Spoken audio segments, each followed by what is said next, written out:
I'm your host, Brother Michael M. Hotep. It is Monday, March 1st, 2021, and we are live. Hope everybody's doing well today.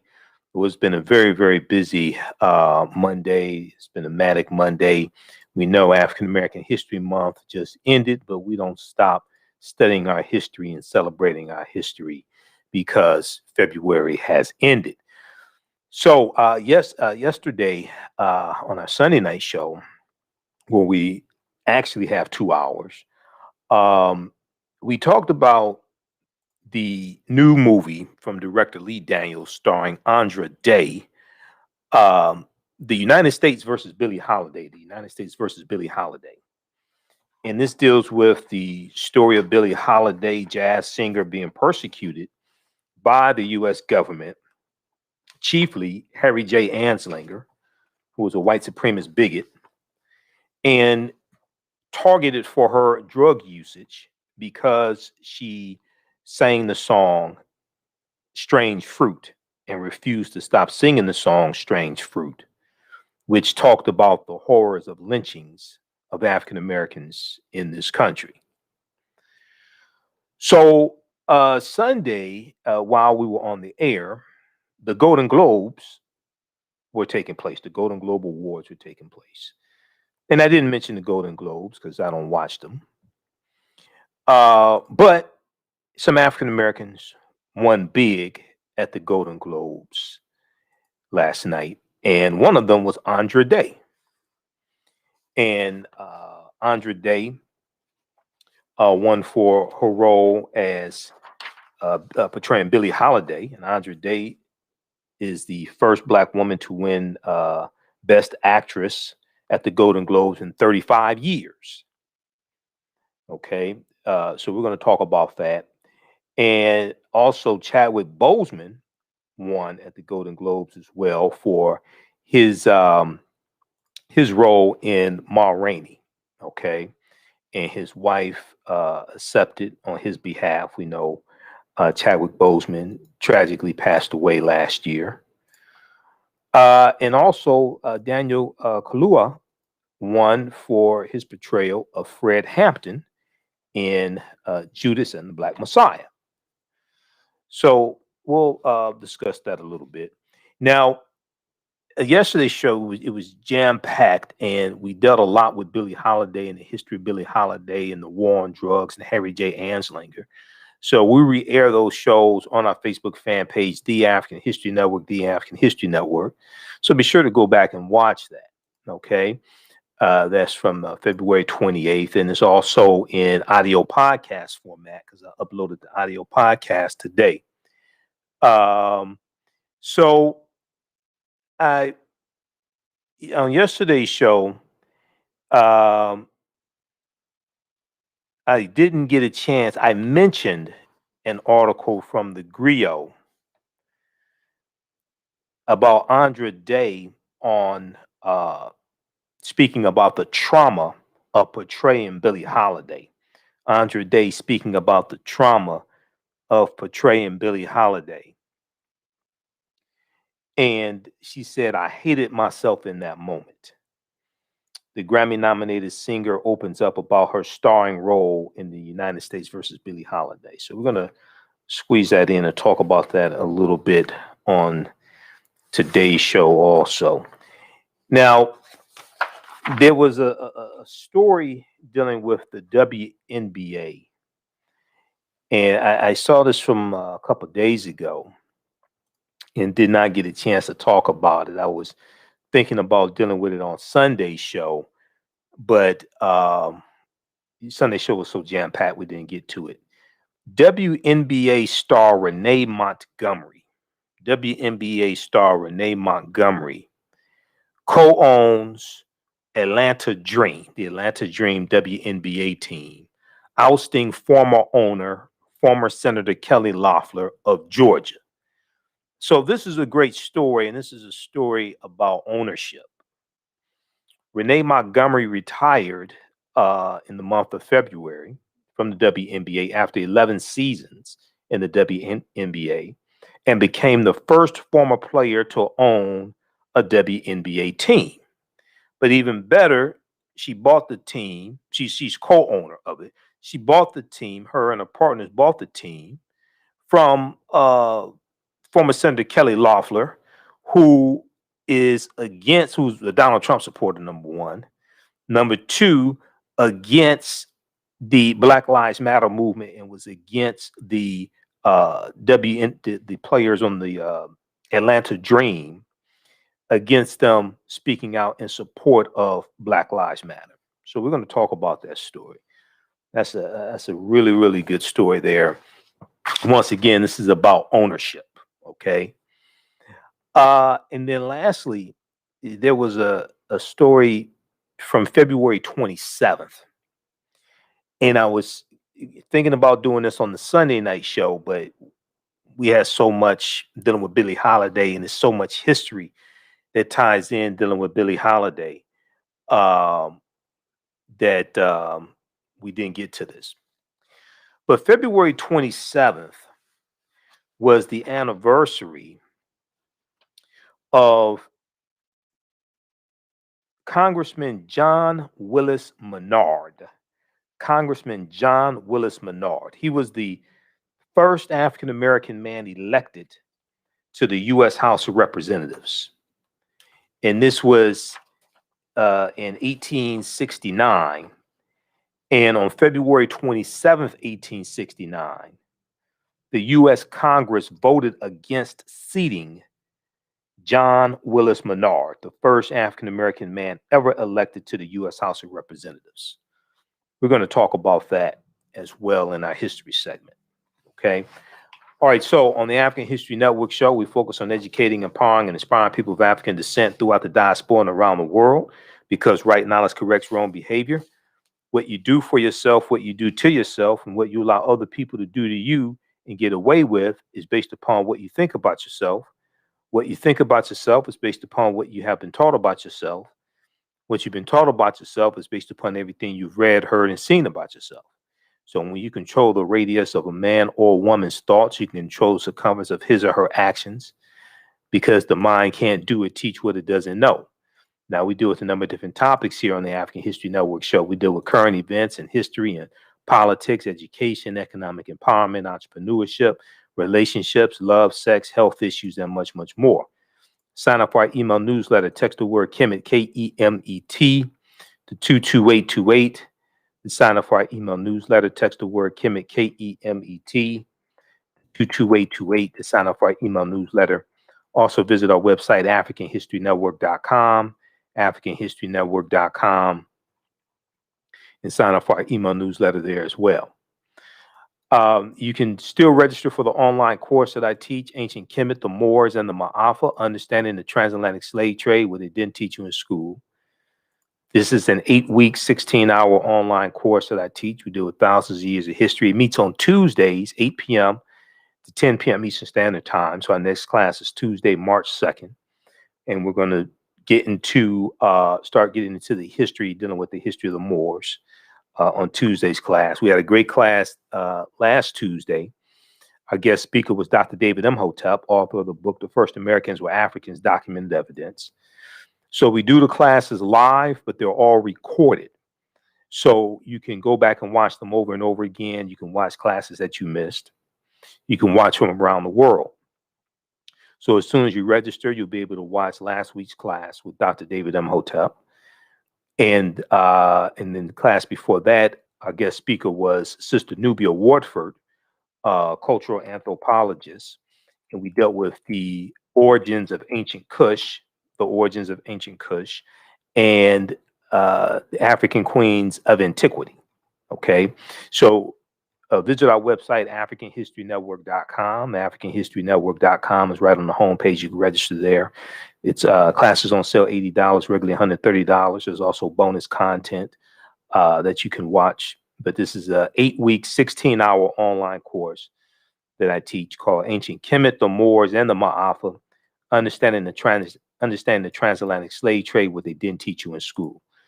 So we started in African American History Month, and it continues. A lot of people ask me what was I doing for African American History Month. I'm teaching this class, and it's the first time I've taught it since 2019. So we have a lot of new information, new discoveries that have taken place. But when we deal with the transatlantic slave trade, we can't start talking about our history in 1619.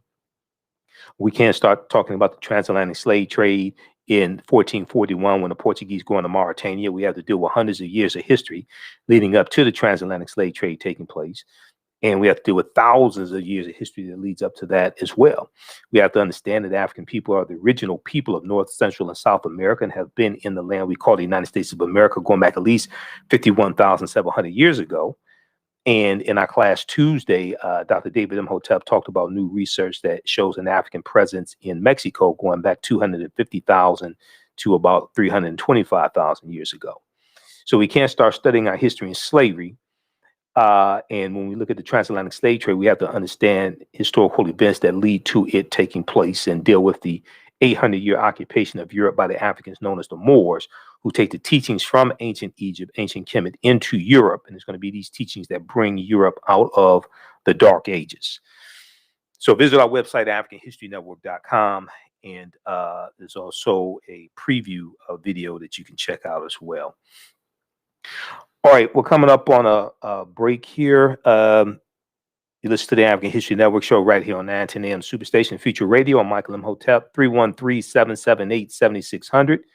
313-778-7600 is the call-in number if you have a question or comment. We'll be back in a few minutes.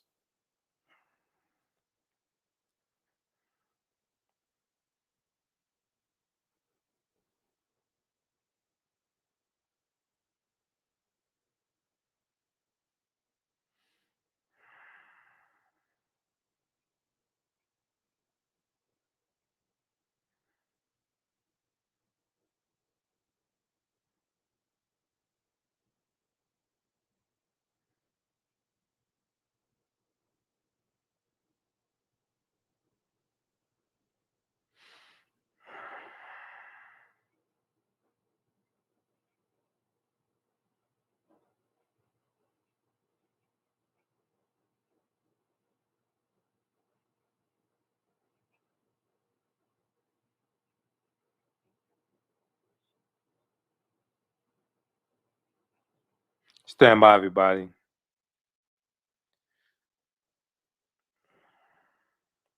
Stand by. We'll be back in a few minutes. How's everybody doing? Share this broadcasting on social media platforms. Invite your friends to tune in also.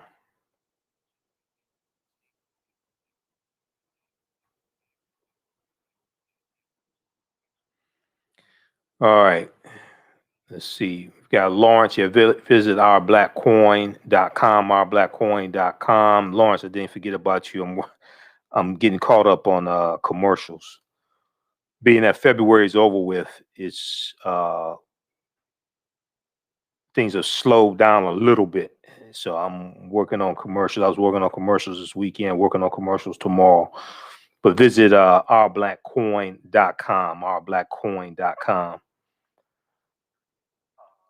All right, stand by, everybody. Stand by. It's been a very busy day. We're back from break in just a minute here.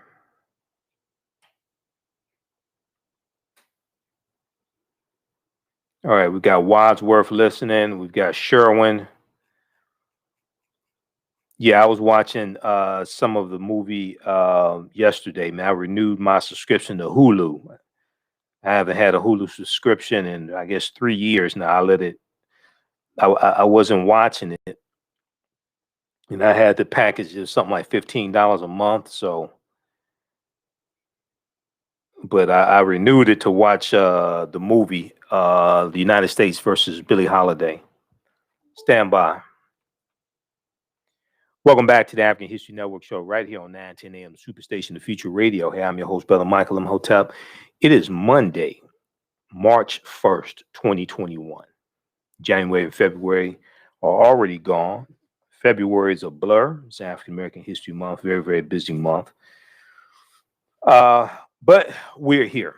313-778-7600 is the call-in number if you have a question or comment. 313-778-7600 is the call-in number if you have a question or comment. So we're going to go to clip one here in just a second, Shakita. So the Golden Globe Awards were held on Sunday, February 28th. And there were African Americans there that made some Black history moments, some African American history moments. Andra Day, singer, Andra Day, who portrays Billie Holiday in the movie The United States versus Billie Holiday, won the award for Best Actress. And she's the first African American woman to win for Best Actress in 35 years. The first one to actually do it was Whoopi Goldberg. Now, Andra Day became Andra Day dazzled. There was Whoopi Goldberg for The Color Purple. Andra Day dazzled critics and audiences alike in her first major role and clinched the award Sunday night in her acceptance speech via video link. She said she was, quote, in the presence of giants, end quote, when referring to her fellow nominees, including veteran actress Viola Davis, who was nominated for Ma Rainey's Black Bottom. Also nominated in this category were Vanessa Kirby for Pieces of a Woman, Frances McDormand for Nomad Land, and Carey Mulligan for Promising Young Women. Okay, you know, we're gonna go to this clip in just a second, Chiquita, but the Golden Globes and the Oscars, I don't know about you, but when they happen, now a lot of times I don't watch them. If it's somebody else for a big award, I may tune in for a few minutes. We were on the air last night, so I wasn't watching this at all. I found out about movies I never heard of when they had these different categories. And there's always, it's all a lot of times every year is a movie that wins. It's a white movie that wins. It's a movie the bootleg man won't even carry the movies. I mean, I just found out, maybe it's just me, but I just found out about movies I never even heard of. And it's like, it's like the big year. It was the one movie. One year is a movie with Octavia Spencer, and it was a movie. What was that movie? I'm gonna pull it up here. Something. Shape of Water. Octavia Spencer. It was a big movie that year. I ain't never heard of Shape of Water. What is this? I now heard about it after it won awards, but I'm like, what is this? So maybe that's one of the reasons why I don't watch these awards. Many of them. Okay. All right. So I want to go to this clip here. This is Andra Day's acceptance speech for the Golden Globe Awards. Let's go to this clip, Shakita.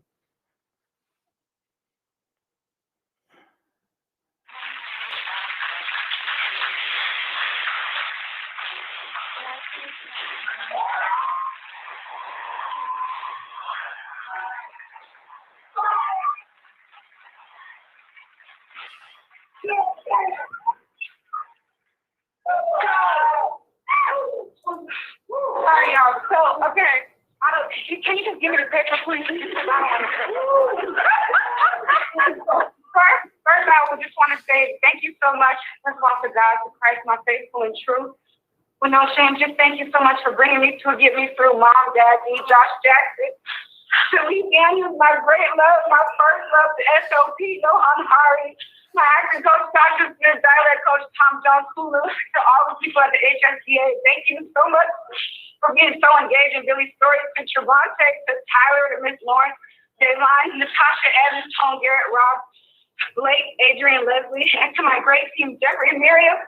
Miriam, you got me through my age, Josh, Felicia, Vanessa, Alexis, and to all the incredible nominees. I can't believe I'm in the presence of giants with Viola Davis, Frances McDormand, Vanessa Kirby, and Carey Mulligan. You inspire me so much, and to the amazing, transformative, dynamic Billie Holiday, who just transformed me with this role and with her presence and with her spirit. I love all of you so much, and just oh my God. Thank you so much to just everybody who was a part of this incredible project, the production, to Pam, to Hillary. Just God bless y'all. Thank you.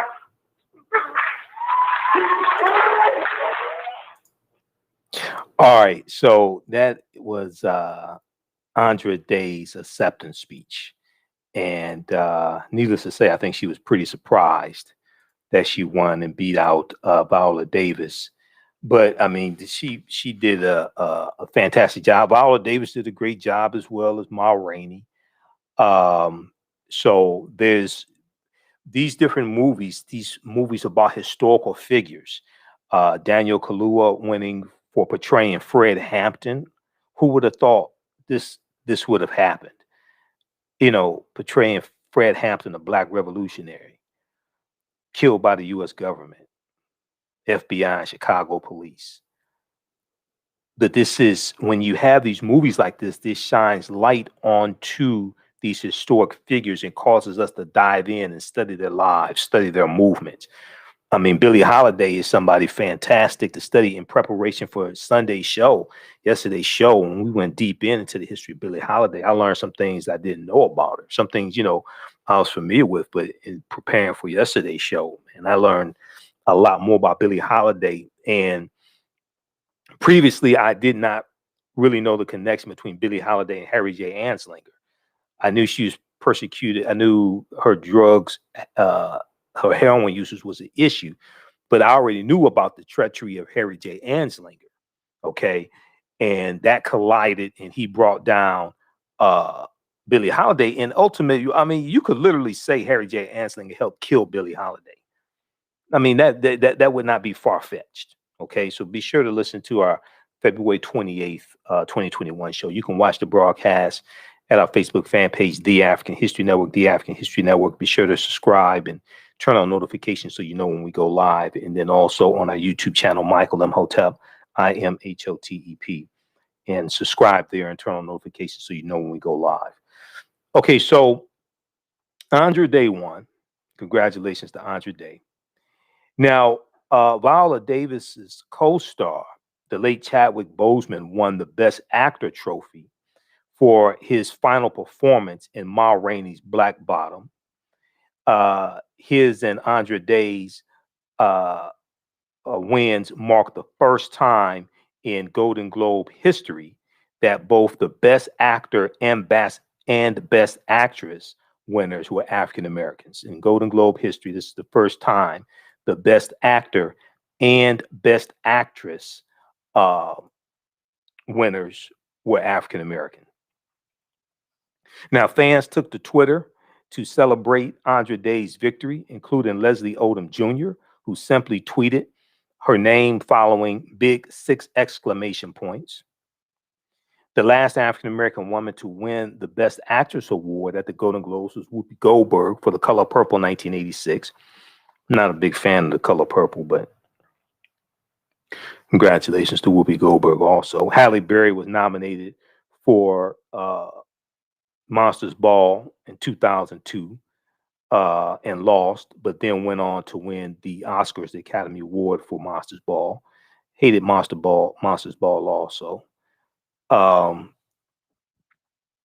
Okay, well, I'm not going to get deep into it, but yeah, I hated that movie as well. Now, Diana Ross was nominated in 1972 for her portrayal as Billie Holiday in Lady Sings the Blues, which was also her film debut. Okay. I remember Billy D. Williams and Lady Sings the Blues. He said, you want my arm to fall off, right? Classic line. Classic line. Now, the Hollywood Foreign Press Association, whose members select winners for the Golden Globes, was recently outed as having no black members. And I know Roland Martin posted to boycott the Golden Globes because of this, because the Hollywood Foreign Press Association has no African American members. All right, so I wasn't watching it. Anyway. But I'm happy that these African Americans won. Now, in fact, the organization has not had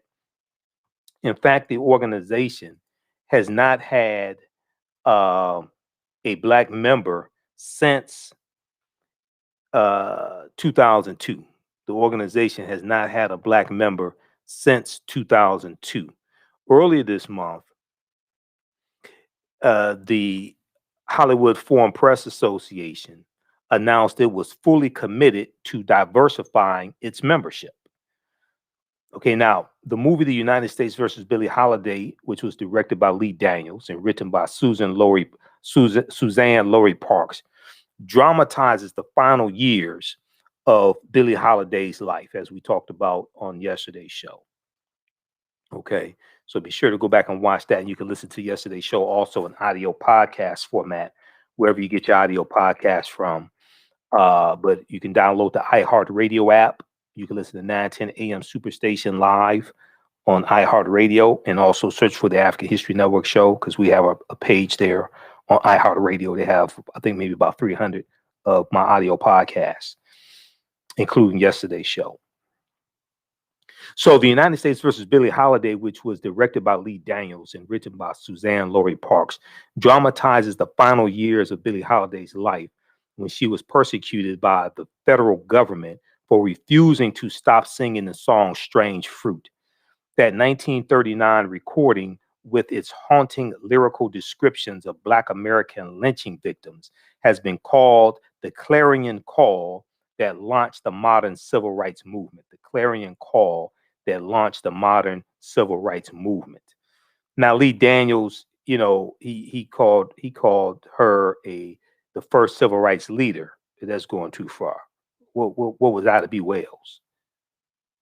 Ida B. Wells was involved in the anti-lynching movement. She gets involved in 1892 in the anti-lynching movement. Madam C.J. Walker was involved in the anti-lynching movement, and there was a march in 1917 down Fifth Avenue in Manhattan. It's called the Silent March. 10,000 African Americans marching down Fifth Avenue in Manhattan, demanding federal anti-lynching bill. NAACP was founded in 1909. You trying to tell me those weren't civil rights activists? Ida B. Wells. And even when you look at when the movie The Birth of a Nation comes out, it's going to be the NAACP protesting against it. Charlotta Bass in California, okay, who was the editor of the California Eagle black newspaper. You have William Monroe Trotter in Boston. They're protesting against the movie The Birth of a Nation, which debuted February 8th, 1915. And the NAACP was involved in those protests against the movie The Birth of a Nation. So we could call Billie Holiday a civil rights activist, but she wasn't the first civil rights activist. And basically the first civil rights organization founded would be the National Afro-American League, founded in 1892, the National Afro-American League. And then you have the Afro-American Council, founded in 1898 by Bishop Alexander Walters and Thomas T. Fortune, because civil rights goes back to 1865 and 1866 after the Civil War ends. Okay. So, little background information on Billie Holiday. Now, Billie Holiday spent much of her career being adored by fans in the 1940s. The government targeted Billie Holiday in a growing effort to racialize the war on drugs, ultimately aiming to stop her from singing her controversial ballad, Strange Fruit. Okay. Now, Billie Holiday was born April 7th, 1915. Her birth name was Eleanora Fagan. Eleanora Fagan. She was born in Philadelphia, Pennsylvania. And she said, if I'm going to sing like someone else, then I don't need to sing at all. She saw her voice as a musical instrument, and as she explained in Hear Me Talking to You by Nate Shapiro and Nate Hentoff, she said, I feel like I am playing a horn. I try to improvise. What comes out is what I feel. Okay. Now, not only did she mesmerize with her voice, but Billie Holiday also lived a fascinating life filled with tremendous ups and downs. She managed to survive a difficult childhood, often left in the care of cold-hearted relatives, and even spent time in a Catholic reform school before joining her mother in New York City. Okay, so when we look at the song Strange Fruit, and then I want to get on to Chadwick Boseman. We're going to go to Chadwick Boseman's widow's acceptance speech on his behalf. When we look at, let me bring this up here. When we look at the song Strange Fruit, it's dealing with the history of lynchings in this country and the lynchings that were taking place in this country in the 1930s and 39. This is during the Great Depression. Okay, this is during the Great Depression. This is before the U.S. gets involved in World War II. So, and let me try to pull this up here. Why isn't this coming up? Okay.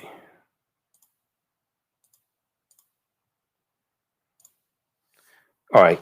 So when we look at the lyrics to Strange Fruit,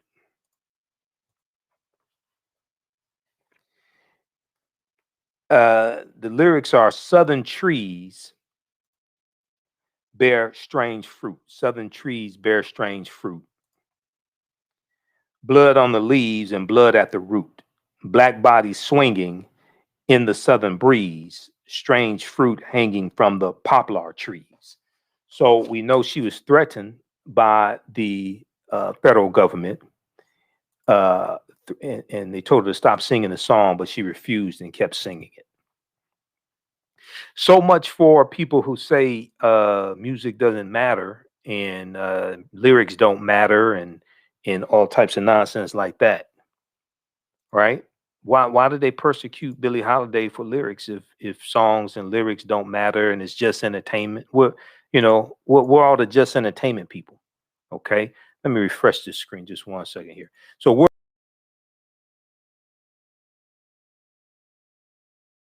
argument I made about Cardi B's WAP.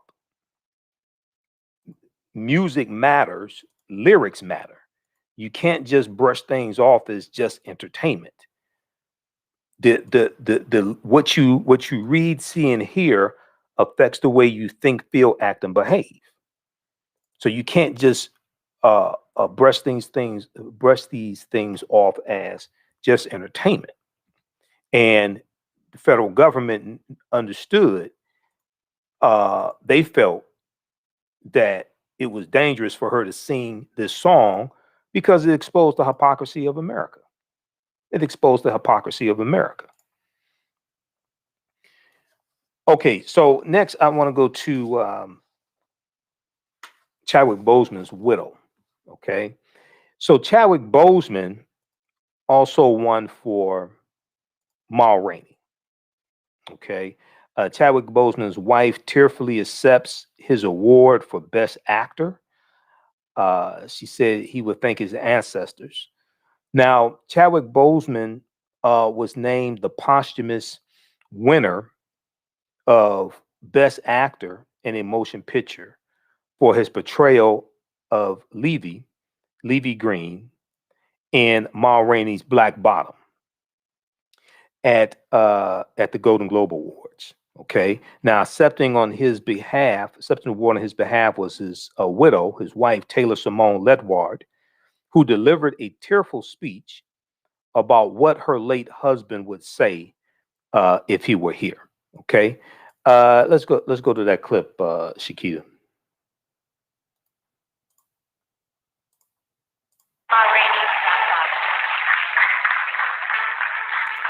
Accepting on behalf of Chadwick Boseman is his wife, Simone Ledward Boseman.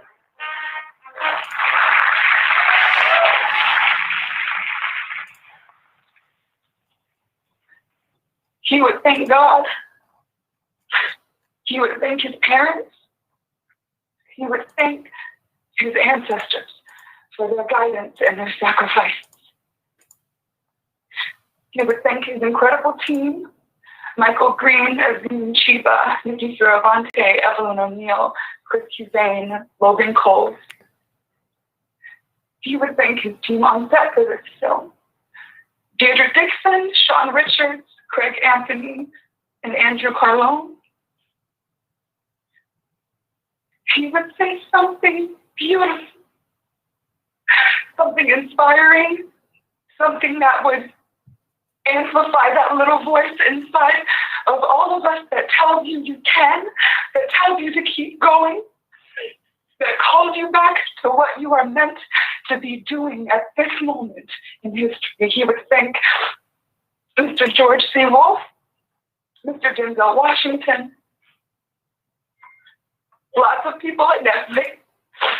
He would thank Ms. Viola Davis, Mr. Glenn Turman, Mr. Michael Pop, Mr. Coleman Domingo, Ms. Taylor Page, Mr. Dusan Brown.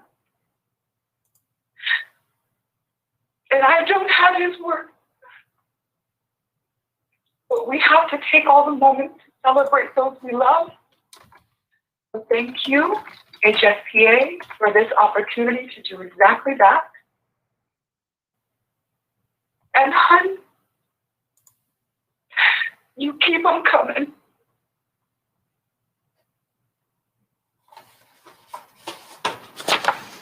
All right. Okay, so that was Chadwick Boseman's widow accepting the award, his award for Ma Rainey, okay, at the Golden Globe Awards. Best Actor in a Motion Picture Drama. Best Actor in a Motion Picture Drama. Okay, Essence Magazine, Essence.com has a good article dealing with this. So we posted this article also on our Facebook fan page, the African History Network, the African History Network, dealing with Chadwick Boseman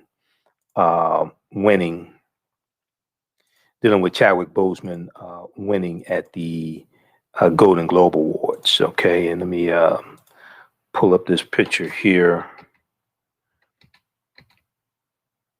of Chadwick Boseman as well. It's a tragic loss when he passed away last year.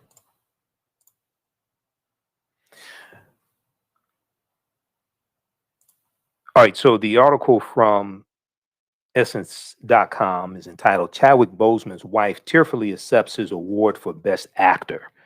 He would thank his ancestors. Okay, so check out that article. Now, we know Boseman died at home as a result of complications from cancer on August 28th, 2020.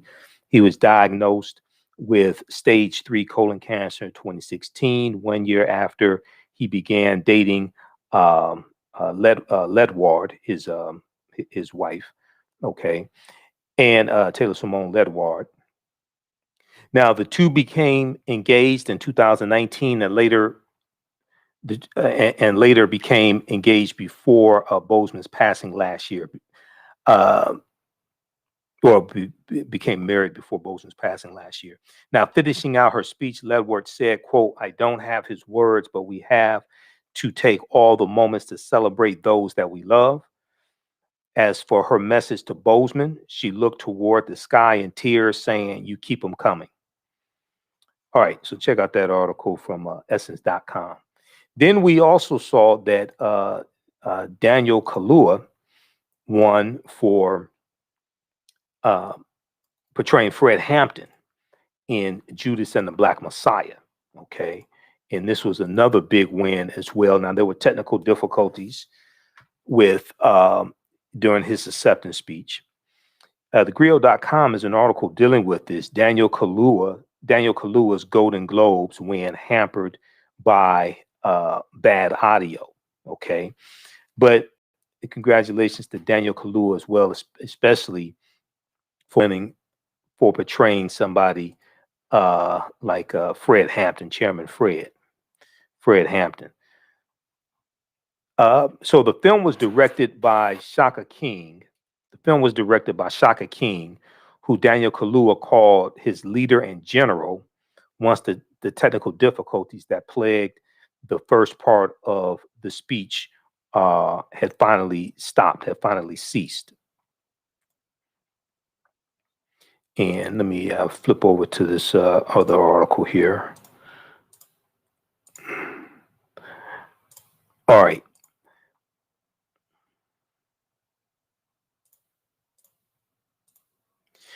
Okay, so the film was directed by Shaka King. And Daniel Kaluuya said, "I gave everything, like the great Nipsey Hussle says, we're here to give until we're empty. And I gave everything," he said, quoting the late rapper. Now, the British actor Daniel Kaluuya also paid tribute to Chairman Fred Hampton. He said, "I thank him for his love and his compassion and how much he poured into the Black community. He did not compromise on that. He did not compromise on that." All right. And here's a picture of Fred Hampton as well.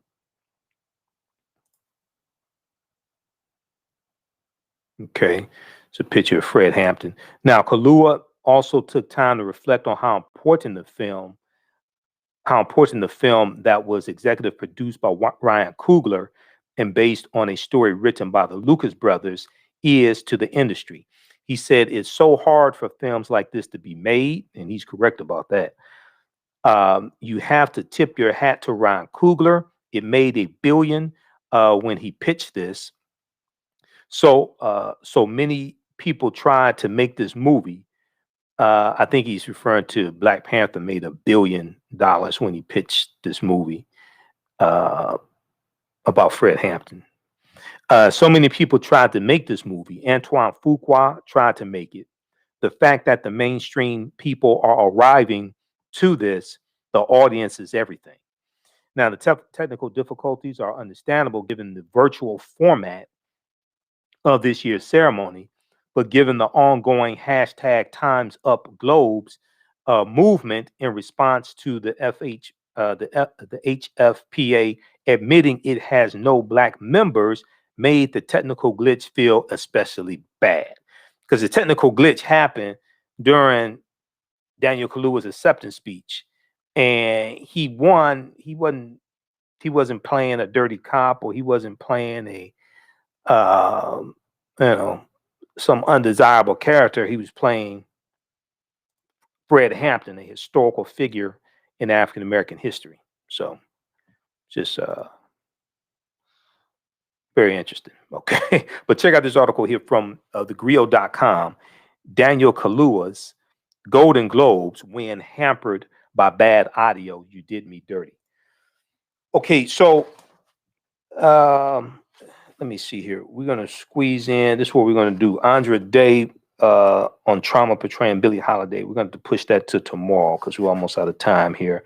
I want to squeeze this. We got two other stories to try to squeeze in here. WNBA star Renee Montgomery.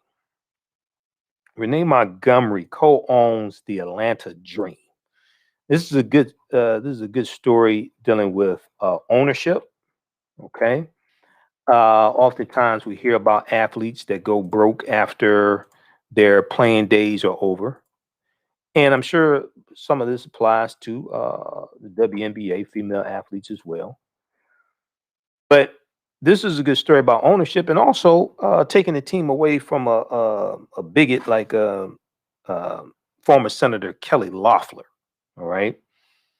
So WNBA star Renee Montgomery co-owns the Atlanta Dream, ousting former senator from Georgia, Kelly Loeffler. So Kelly Loeffler lost her Senate seat, and she's not a owner of an NBA team anymore either. All right, so bye bye, little Kelly. So the WNBA and the NBA approved the sale of the Atlanta Dream this past Friday. That's been Friday, February 26th, placing the ownership in the hands of investor group in the hands of an investor group led by Northland Real Estate Chairman Larry Gottesdiener, company COO Suzanne Abar, and former Atlanta Dream star Renee Montgomery.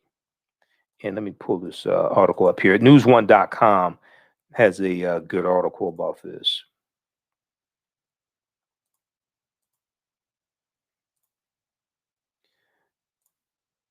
Okay, so let's flip over to this one here.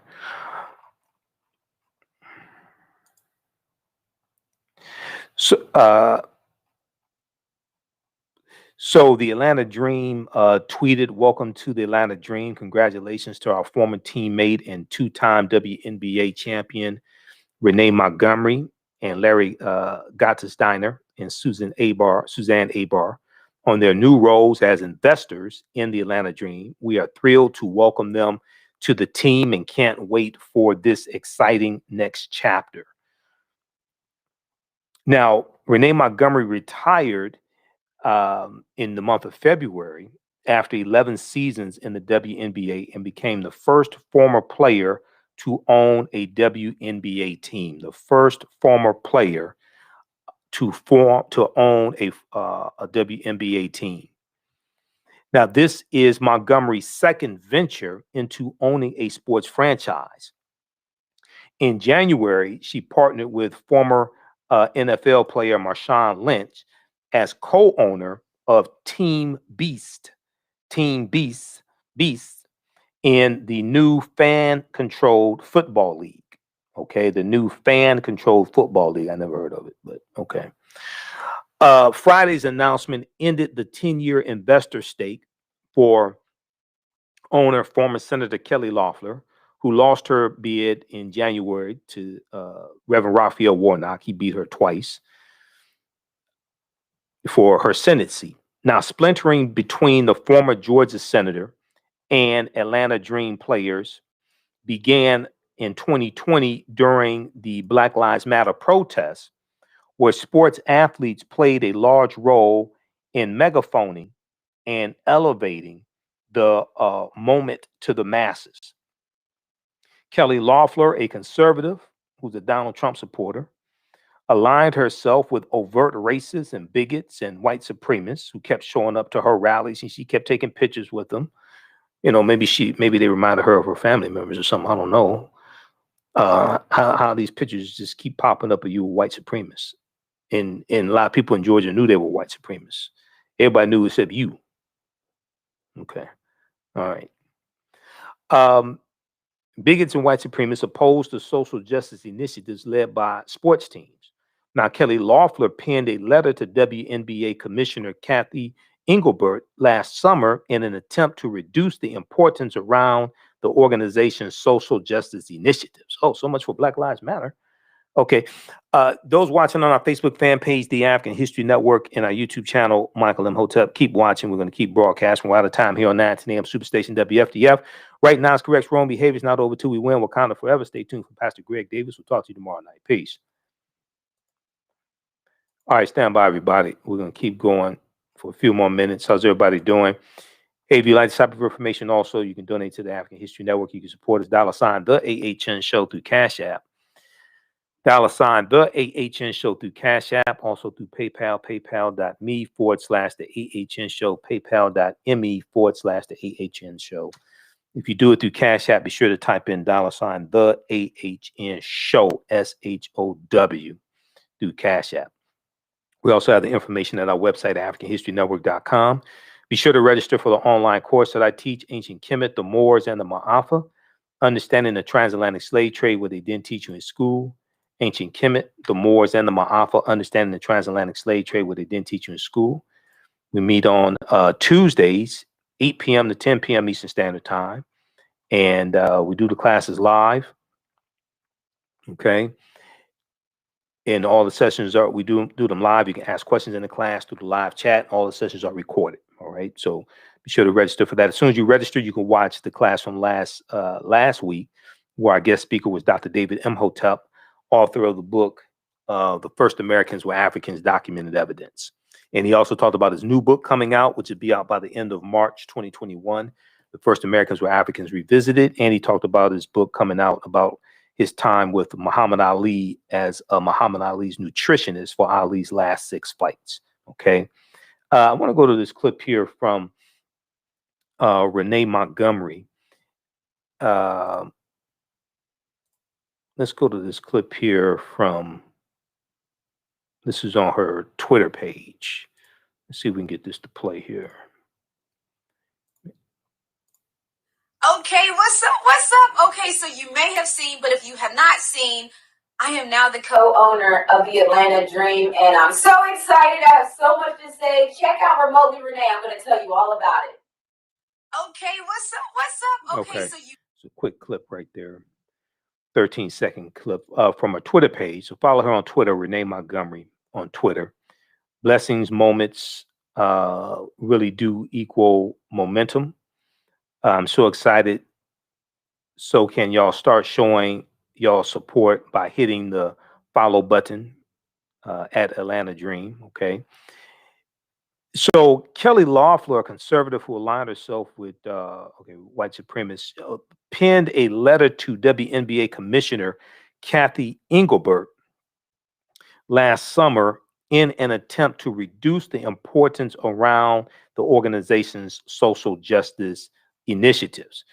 Senator Kelly Loeffler, her stance created tension for Black WNBA players, an organization with a large percentage of African American players who were affected by the ongoing killings of their community members around America, especially the killings of African American women like Breonna Taylor. Now, 70% of WNBA players are African American, similar to the NBA, where 74.2% are African American. Players began advocating for Senator Kelly Loeffler to sell her stake in the team. Now, the Atlanta Dream players said in a statement July 10th, 2020, quote, "We are the women of the Atlanta Dream. We are the women of the Atlanta Dream. We are women who support a movement. We are strong and we are fearless. We offer a voice to the voiceless. Our team is united in the movement for Black lives. It is not extreme to demand change after centuries of inequality. This is not a political statement. This is a statement of humanity. Black lives matter," end quote, the team said in a response to Kelly Loeffler's criticism.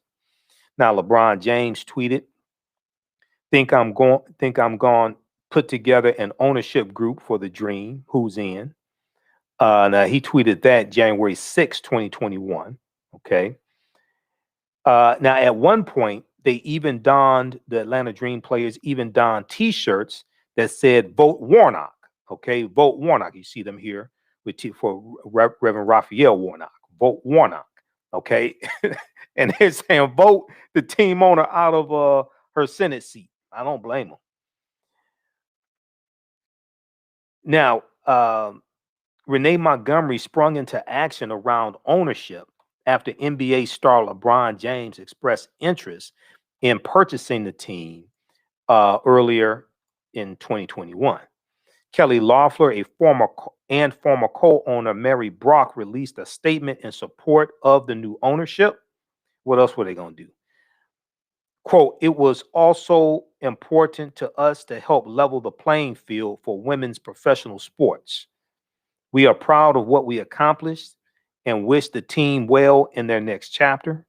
We will always value the hard work and dedication and the memories, fans, and friendships that sustain our commitment to the Atlanta Dream over the last decade." Yeah, okay. But you know, bye Felicia. That's all I could say. Uh you know, so yeah. This is an example of ownership. This is why when you are in a position like this to make money, you have to utilize that money to acquire assets. So Renee Montgomery was able to join this team of investors and actually become a team owner. She's the first WNBA player, regardless of race, to go from being a player to a team owner. Okay, so this is a great story. This is a little known Black history fact right here. This is a great story. Okay, so check out this article here from news1.com. WNBA star Renee Montgomery co-owns Atlanta Dream, ousting former owner Kelly Loeffler. This reminds me of Byron Allen, and Byron Allen acquiring TV stations and the Weather Channel and the Griot.com, acquiring assets. Okay, building a portfolio, building an empire. How's everybody doing? Okay, we got Leah, Eric, just a few of the people watching. Everybody share this broadcast on your social media platforms. Invite your friends to tune in also. All right, let's continue. Be sure to register for our online course, Ancient Kemet, the Moors, and the Ma'afa, Understanding the Transatlantic Slave Trade, what they didn't teach you in school. Be sure to register for that online course. Meets Tuesdays, 8 p.m. to 10 p.m. Eastern Standard Time. And all the sessions are recorded, so you can go back and watch it. Watch what you missed. I do a PowerPoint presentation. We have video clips, book references. There's about 50 articles that I reference. All right, lastly, I want to go to this story here. I saw this from Equal Justice Initiative, EJI.gov, Equal Justice Initiative.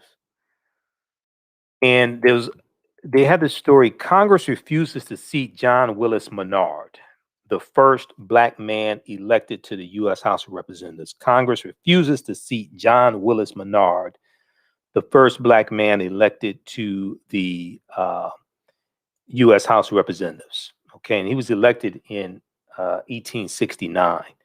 Also, House.gov, the official website,